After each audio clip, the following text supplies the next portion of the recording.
before we kick this video off, I'm gonna make a couple assumptions about you. I'm gonna assume that you hated reading during school, probably because school made you hate reading. I'm gonna also assume that you started reading because if you're into the personal development space, everybody talks about this. Everyone's like, oh, I read X amount of books per year or this or that. And so you're like, you might have thought to yourself, you're like, how can I do this quickly, but not just quickly, also effectively? And so I wanna like deconstruct all this. So let's start at the very beginning, like the why. Like, why do we read? And this is an important question to ask. I'm gonna put it on a sticky, because it's an important question to ask. Because coming from a school background, whether it be elementary school, high school, university, whatever it is, we were conditioned to essentially read a book like a story, to read it from beginning to end, right? There's this big emphasis on you have to finish the book, because if you don't finish the book, you're not going to be able to do the test, because the test tests you on the entire book. And so all these apps that allow you to speedrun the process of reading a book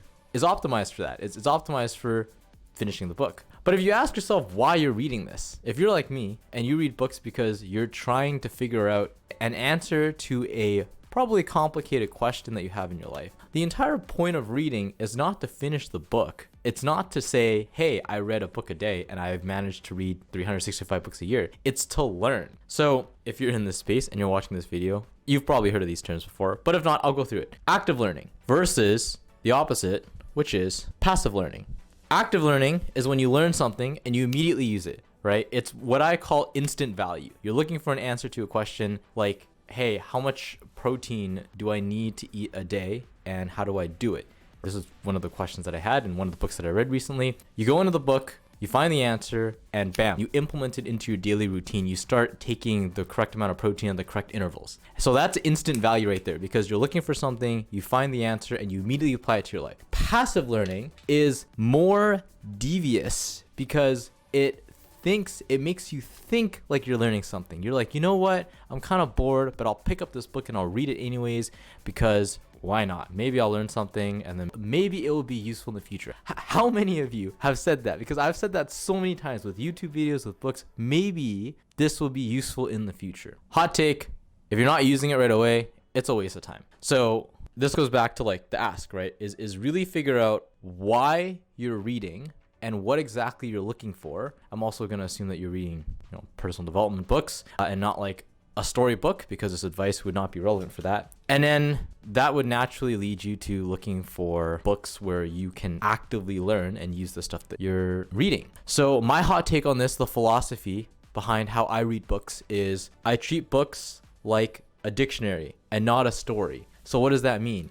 It means if somebody recommends me a book and I have a problem in my life, for example, I recently read the book The Giver because somebody recommended it to me, and I downloaded the book and I just flipped through the table of contents and I found the very key chapters where I was like, I think I would get value out of this, and this chapter. Chapters like, for example, 9, 10, and 12. I'll put screenshots up here if you want, because I took notes on my phone. And the reason I picked those chapters is because I was like, I've identified this thing in my life where I want to get better at giving back to people. And so I learned a concept in the book called the 0-100 concept, which is basically in a relationship, instead of 50-50, why not try a 0-100? Like, why not just give and not expect anything in return? I'm paraphrasing, but you get the idea here. The idea here is that I didn't read the entire book. I just went in, picked the chapters I thought were relevant to answer a question that I've had in my life, right? How do I like give back to more people? What does that look like? And then I immediately started applying the mindset. Like the next day I went out, I had interactions, and I was like, how can I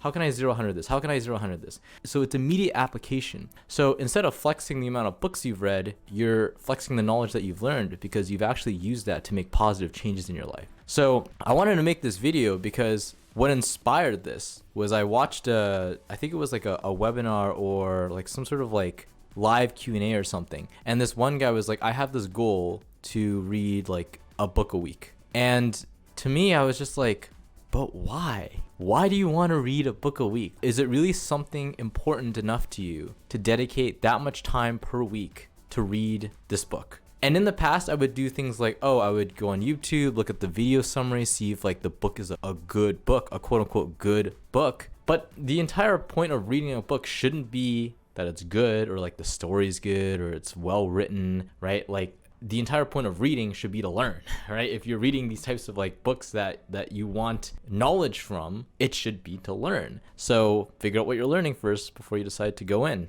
and read the books. And it's funny because all the apps that condense book content defeat the purpose of this. Because if you're just reading summaries, are you really learning? Like, is it providing you a level of detail that's good enough for you to actually learn the concept and apply it? Because those apps seem to be optimized for like, here, let me give you a 1-page summary and you read it and you can say you read the book. But again, it's pointless saying that you've read a book if you didn't really learn anything. So that's the philosophy here. Treat books like a dictionary, not like a story. Go through the table of contents and pick out what you actually want to learn and would derive value from. And yeah, that's how you read books quickly. And that's how I read books quickly. Like, I have a bunch of books and a lot of them I've never read fully because I just haven't needed to. Anyways, that's it for this video. As always, I hope you learned something and I will see you in the next one. Peace.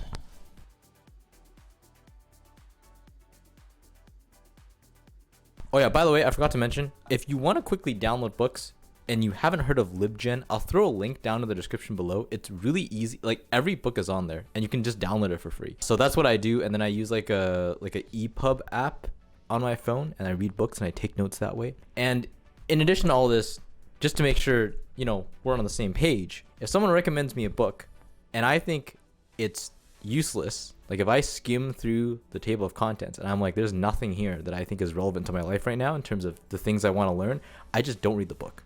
So don't be afraid to not read books. Like, I have a book list. People have recommended me books before and I'm like, I'll check it out. And then I check it out and I'm like, I'm not going to read it because I think it's a waste of time. So don't be afraid to do that. You don't need to read every book on your list. That's it. As always, peace. And I'll see you in the next one. Bye.